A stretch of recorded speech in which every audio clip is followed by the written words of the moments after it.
A doutrina do livro do Apocalipse, capítulo 12, parte 1, dia 11 de setembro de 2025. A Bíblia Sagrada, características mais únicas. 1. Sua doutrina. Provavelmente esse título seria mais inteligível para a maioria de nossos leitores e ouvintes se tivéssemos empregado o número plural. Na verdade, é neste exato ponto que sua singularidade aparece pela primeira vez. O erro é diverso e multiforme, mas a verdade é harmoniosa e una.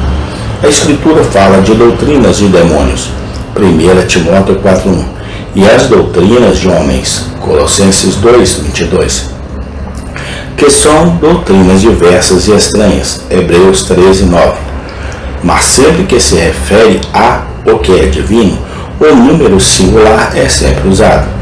Assim, a doutrina, João 7:17, 1 Timóteo 4:16, a doutrina dos apóstolos, Atos 2:42, sã doutrina, 1 Timóteo 4:1, boa doutrina, 1 Timóteo 4:6, o nome de Deus e sua doutrina, 1 Timóteo 6:3. No entanto, como um único diamante com suas muitas facetas, ou o arco-íris combinando todas as cores, a doutrina de Deus tem numerosos e distintos aspectos, que para nossas mentes finitas são melhor apreendidos, e isoladamente. No entanto, eles não são como tantas pérolas separadas em um cordão, mas se assemelha a galhos que crescem de uma única árvore. O que chamamos de as doutrinas da graça são apenas algumas partes ou fases do favor revelado de Deus ao seu povo. Quanto mais tempo se dedica a uma leitura orante e diligente da doutrina de Cristo, segundo João 9, mais se percebe não apenas a excelência espiritual de cada uma de suas partes, mas também sua perfeita harmonia, sua íntima relação com uns aos outros e a promoção mútua de todos para o mesmo fim. E a ignorância de todo que está por trás da suposição de que qualquer parte entra em conflito com a outra. É designado a doutrina que é segundo a piedade, 1 Timóteo 6:3. Pois quando verdadeiramente crido, produz e promove a piedade. É um molde no qual a mente é lançada e do qual recebe sua impressão. Romanos 6:17. Margem.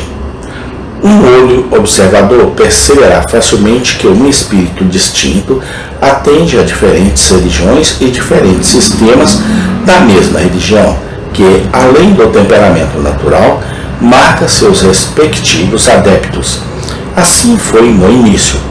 Aqueles que receberam outro evangelho, receberam com ele outro espírito. 2 Coríntios 11:4. E, portanto, lemos sobre o espírito da verdade e o espírito do erro. 1 João 4:6. A doutrina da Escritura produz santidade de caráter e conduta, porque procede do santo. Seria necessário um volume inteiro para fazer justiça a esse argumento e ilustrá-lo em detalhes. A doutrina da divindade é única. Que Deus deve ser um é um axioma da razão, sã, pois não poderia haver uma pluralidade de seres supremos. Mas que Deus seja um em sua essência ou natureza, mas três em suas pessoas, é algo que a mera razão nunca poderia ter descoberto. Que Deus é triuno. Uma trindade em unidade transcende a inteligência infinita e, portanto, nunca se originou dela. O fato de ser claramente estabelecido na Bíblia evidencia sua veracidade. A doutrina da chefia federale, peculiar à revelação divina, que um deve representar legalmente os muitos, que muitos devem ser tratados judicialmente de acordo com a conduta de um, é uma verdade que não tem lugar em nenhuma religião humana. No entanto, A Bíblia ensina explicitamente que a culpa da transgressão de Adão é imputada à conta de todos os seus descendentes naturais, de modo que por causa disso eles são condenados diante de Deus.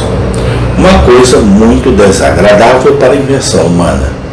Os méritos da obediência do último Adão são contabilizados na conta de toda a sua semente espiritual, de modo que todos são considerados justos diante de Deus. Algo maravilhoso demais para ser invenção humana. A doutrina da graça divina é igualmente único.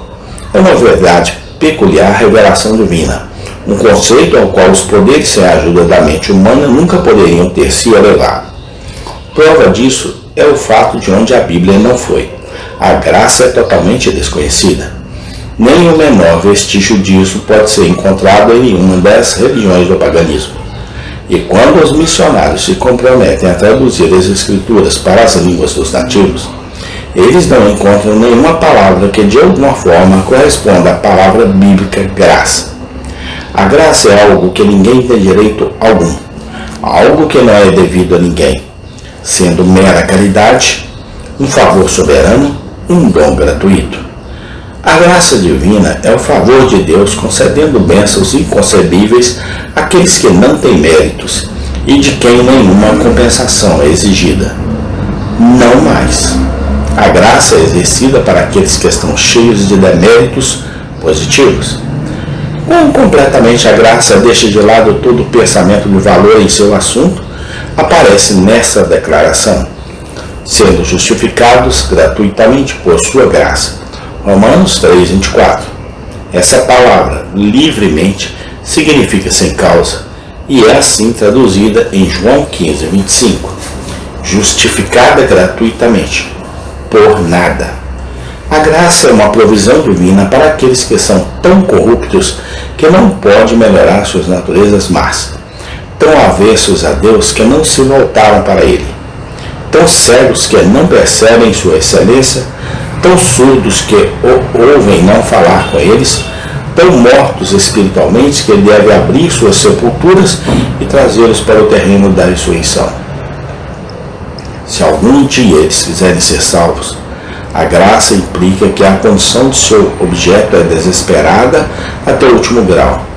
Que Deus possa justamente deixá-lo perecer, sim, que é uma maravilha das maravilhas, que Ele ainda não o lançou no inferno. Essa graça é contada no Evangelho, que não é uma mensagem de bons conselhos, mas de boas novas. É um anúncio de misericórdia, enviado não aos bons, mas aos maus. Amém. Tem continuação. Obrigado a Deus por sua graça através de Jesus Cristo, meu Salvador e dono. Amém.